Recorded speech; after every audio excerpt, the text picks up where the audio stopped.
샬롬, 우리를 향하신 하나님의 한없는 사랑이 오늘 여러분의 삶 속에 가득하기를 주님의 이름으로 축복합니다. 오늘 말씀은 역대상 8장 말씀 되겠습니다. 제8장 베냐민이 낳은 자는 맏아들 벨라와 둘째 아스벨과 셋째 아하라와 넷째 노하와 다섯째 라바이며 벨라에게 아들들이 있으니 곧 앗달과 게라와 아비훗과 아비수아와 나만과 아후아와 게라와 스부반과 후람이라. 에훗의 아들들은 이러하니라. 그들은 게바 주민의 우두머리로서 사로잡혀 마나핫으로 갔으니 곧 나만과 아히야와 게라이며, 게라는 또 우사와 아히훗을 낳았으며, 사하라임은 두 아내 후심과 바라를 내보낸 후에 모압 땅에서 자녀를 낳았으니, 그의 아내 호데스에게서 낳은 자는 요밥과 시비아와 메사와 말감과 여우스와 사갸와 미르마이니, 이 아들들은 우두머리이며, 또 그의 아내 후심에게서 아비둑과 엘바알을 낳았으며, 엘바알의 아들들은 에벨과 미삼과 세메시니, 그는 오노와 롯과 그 주변 마을들을 세웠고, 또 브리아와 세마이니, 그들은 아얄론 주민의 우두머리가 되어 그들이 가드 주민을 쫓아냈더라. 아히오와 사삭과 여레못과 스바디아와 아랏과 에델과 미가엘과 이스바와 요한은 다 브리아의 아들들이요, 스바디아와 무슬람과 히스기와 헤벨과 이스므레와 이슬리아와 요밥은 다 엘바알의 아들들이요, 야김과 시그리와 삽디와 엘리에네와 실르데와 엘리엘과 아다야와 브라야와 시므랏은 다 시므이의 아들들이요, 이스반과 에벨과 엘리엘과 압돈과 시그리와 하난과 하나니아와 엘람과 안도디아와 이브드야와 브누엘은 다 사삭의 아들들이요, 삼스레와 스하랴와 아달랴와 야아레시아와 엘리야와 시그리는 다 여로함의 아들들이니 그들은 다 가문의 우두머리이며 그들의 족보의 우두머리로서 예루살렘에 거주하였더라. 기브온의 조상 여이엘은 기브온에 거주하였으니 그 아내의 이름은 마가며 장자는 압돈이요, 다음은 술과 기스와 바알과 나답과 그돌과 아히오와 세겔이며, 미글롯은 시므아를 낳았으며 그들은 친족들과 더불어 마주하고 예루살렘에 거주하였더라. 넬은 기스를 낳고 기스는 사울을 낳고 사울은 요나단과 말기수아와 아비나답과 에스바알을 낳았으며, 요나단의 아들은 무립바알이라. 무립바알은 미가를 낳았고 미가의 아들들은 비돈과 멜렉과 다레아와 아하스이며, 아하스는 여호아따를 낳고 여호아따는 알레멧과 아스마웻과 시므리를 낳고 시므리는 모사를 낳고 모사는 비느하를 낳았으며, 비느하의 아들은 라바요, 그의 아들은 엘르아사요, 그의 아들은 아셀이며, 아셀에게 6 아들이 있어 그들의 이름은 이러하니 아스리감과 보그르와 이스마엘과 스아랴와 오바디아와 하나니라. 아셀의 모든 아들이 이러하며 그의 아우 에색의 아들은 이러하니 그의 맏아들은 울람이요, 둘째는 여우스요, 셋째는 엘리벨렛이며, 울람의 아들은 다 용감한 장사요, 활을 잘 쏘는 자라. 아들과 손자가 많아 모두 150명이었더라. 베냐민의 자손들은 이러하였더라.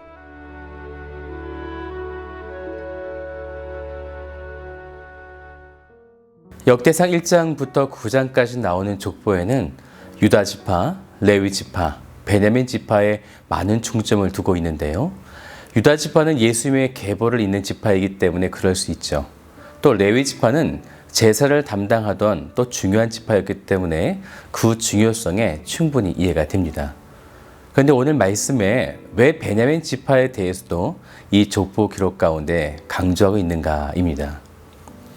역대기를 기록한 시점은요, 바벨론에게 멸망을 당하고 70년의 포로 이후에 다시 일어서려는 이스라엘, 그들을 향하여 기록된 말씀이죠. 그것은 곧 멸망과 회복 단계를 경험하고 있는 이스라엘에게 이제 베냐민에 대한 족보는 그들과 너무나 비슷한 처지였기 때문입니다. 베냐민은 야곱의 막내 아들이었죠. 야곱에게는 레아와 라헬이라고 하는 2명의 아내가 있었는데요. 그 중에서 야곱은 라헬을 몹시도 사랑했었고 그 라헬을 통해서 낳은 아들이 요셉과 베냐민이었습니다. 그래서 베냐민은 12형제 중에서 제일 막내가 되는 거죠. 근데 그만 라헬이 베냐민을 낳다가 죽게 됩니다. 그래서 야곱은 요셉과 베냐민을 다른 형제보다 유독 사랑하게 되었는데요. 이 베냐민의 원래 이름은 라헬이 죽어가면서 지은 이름인 베노니라고 이렇게 지었어요. 그 이름의 뜻은 슬픔의 아들이란 뜻이에요. 그의 아버지 야곱은 그가 막내인 데다가 엄마 없이도 튼튼하게 자라주었으며 하는 바람으로 이름을 베냐민이라고 이렇게 바꾸어 부르게 된 것입니다. 그리고 그 이름의 뜻은 오른손의 아들, 오른손처럼 강하렴이라고 하는 의미가 있는 거죠. 그렇게 시간이 흘러서 이스라엘 백성들이 출애굽하고 난 이후에 사사시대를 살아갈 때에 12개 지파 중에 베냐민 지파에게 치욕적인 일이 일어나는데요. 그것은 베냐민 지파의 남자들이 레위인 제사장의 첩을 성적으로 범하고 죽이는 사건이 발생하게 된 것입니다. 이때 분노한 레위 지파의 제사장이 죽은 자기의 첩의 그 몸을 12개를 토막내어서요. 12개 지파에게 이 토막난 시신을 보내게 된 것입니다. 굉장히 좀 잔인하긴 하죠. 베냐민 지파가 이런 범죄를 저질렀다. 원수를 갚아달라. 이렇게 호소한 거죠.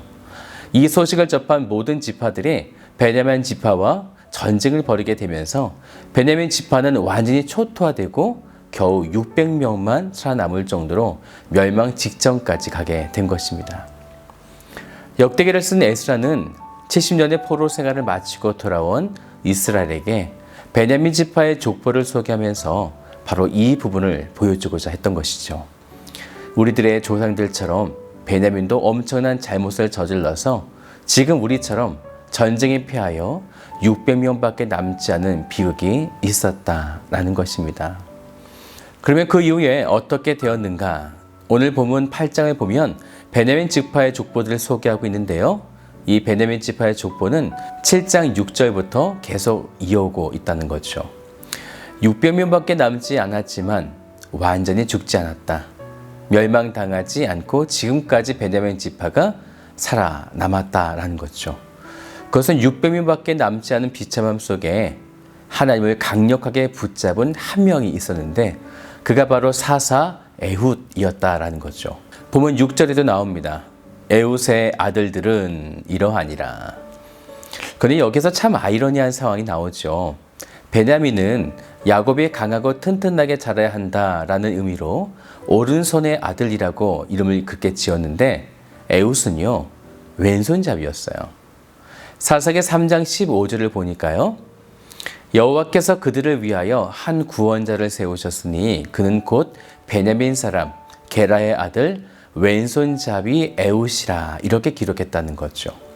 히브리 원어를 정확하게 번역하면요. 오른손을 사용하지 못한 자라고 이렇게 해석할 수 있어요. 일종의 장애를 가졌다. 아마 그렇게 우리가 볼 수 있습니다. 강력한 오른손을 써야 하는 베냐민 지파에서 오른손을 쓰지 못하고 왼손만을 써야 하는 장애인이 이스라엘의 한 구원자로 세워졌다라는 것입니다. 어쩌면 사람들이 쓰다 버린 오른손 불교자였던 장인을 들어서 하나님은 당신의 민족을 구원하는 일에 사용했다라는 것입니다. 멸망당할 뻔한 베냐민 지파가 나라를 구원하는 일에 사용됐다라는 거죠. 그것으로 인해서 다시 살게 된 베냐민 지파 가운데 약 200년이 흐른 후에 이스라엘의 초대 왕인 사울이 나오게 되었고 또 역대하 10장 12절을 보면요. 유다와 베냐민이 르호보암에게 속하였더라. 다른 10개의 지파는요. 북이스라엘에게 속해서 여로보암의 길이라고 하는 우상을 섬긴 일에 참여하게 되어지는데 베냐민 지파는 그러지 않았다라는 거죠. 그 지파는 남유다와 함께 여로보암의 길로 가지 않고 다윗의 집을 배반하지 않았다라는 것입니다. 상당히 중요한 부분이죠. 하나님께서 다윗에게 언약을 주시면서 내 집과 내 나라를 영원히 견고하게 하리라 이렇게 언약을 맺어주셨는데 곧 영원한 집과 영원한 나라를 세우신다. 이것은 곧 메시아의 언약을 이야기하는 것입니다. 이것을 베냐민 지파가 꼭 붙잡았다라는 거죠. 다시 말씀드리면 예수를 꼭 붙잡았다. 뭐 그런 말이 되어질 거예요. 그래서 에스라는 8장에서 베냐민 지파의 족보를 가르치면서 봐라. 하나님의 언약을 붙잡는다면 살 것이다. 비록 그들의 죄악으로 600명밖에 남지 않았지만 그들은 멸망당하지 않고 다시 하나님의 언약을 붙잡았을 때 하나님께서는 장애인 같은 에웃을 들어서 사용했던 것처럼 오늘 우리들, 어쩌면 영적 장애인은 우리들을 들어서 다시금 살게 하실 것이다. 그것을 기억하라. 오늘 그렇게 하여 오늘 이 베냐민 지파의 족보를 그들에게 가르치고 있는 것입니다. 사랑하는 여러분, 오늘 우리에게 주신 십자가의 사랑을 기억하십시오. 우리는 세상에서 때로는 곤란을 겪고 환난을 당하나 결국에는 우리를 끝까지 인도하여 주십니다. 그날이 올 때까지 믿음을 지키며 인내하시기를 주님의 이름으로 축복드립니다.